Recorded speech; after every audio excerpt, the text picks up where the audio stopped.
Bonjour à tous, nous décryptons avec François Normand, notre analyste géopolitique, l'accession au pouvoir d'Emmanuel Macron en France.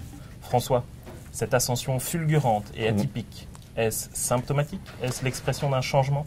Oui, on pourrait présenter ça comme un grand mouvement de plaques tectoniques.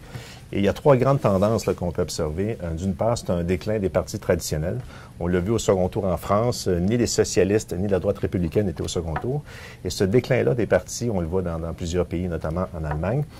Et on note aussi, toujours dans cette catégorie-là, un changement du vote des classes populaires ou ouvrières en France, on l'a vu.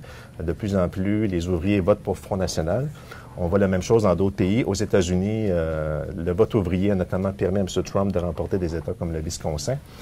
Et l'autre grande tendance qu'on voit, c'est un peu la fin de la mondialisation heureuse. Donc, l'époque, on pouvait négocier de grands accords commerciaux à l'international pour libéraliser l'ensemble du commerce mondial.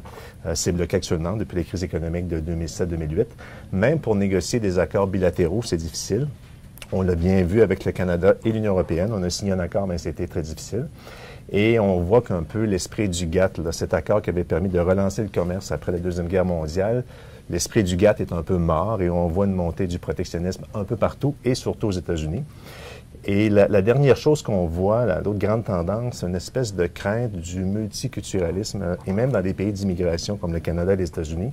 Il y a comme l'immigration est vue comme une menace pour la culture nationale, une espèce de crainte de voir la culture diluée. Et d'ailleurs, c'est un peu le cheval de bataille de l'extrême droite qui mise là-dessus pour faire des gains électoraux. Donc, c'est à peu près ça les trois grandes tendances qui montrent que le monde est en train de changer. Le monde est en train de changer, fin de la mondialisation heureuse. Ouais. On sent que les cartes se brouillent au niveau de la population, au niveau de la politique. Ouais. Le monde a connu d'autres turbulences de ce genre ou comparables.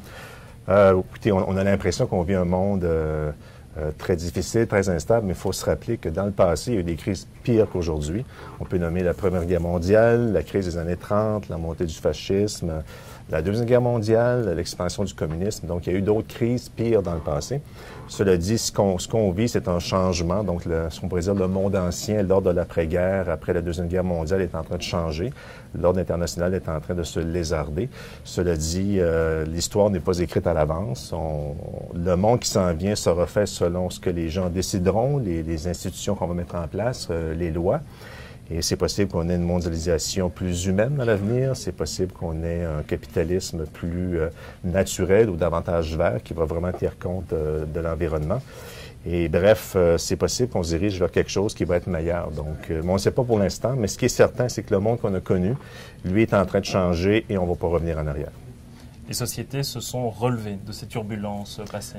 Oui, l'exemple de l'après-guerre est un bel exemple en Europe. L'Europe s'est reconstruite plus forte avec des social-démocraties. Donc, c'est pas parce que le monde change qu'il devient nécessairement mauvais, mais c'est à nous, aux dirigeants, aux citoyens, de décider un peu à quoi il va ressembler dans l'avenir.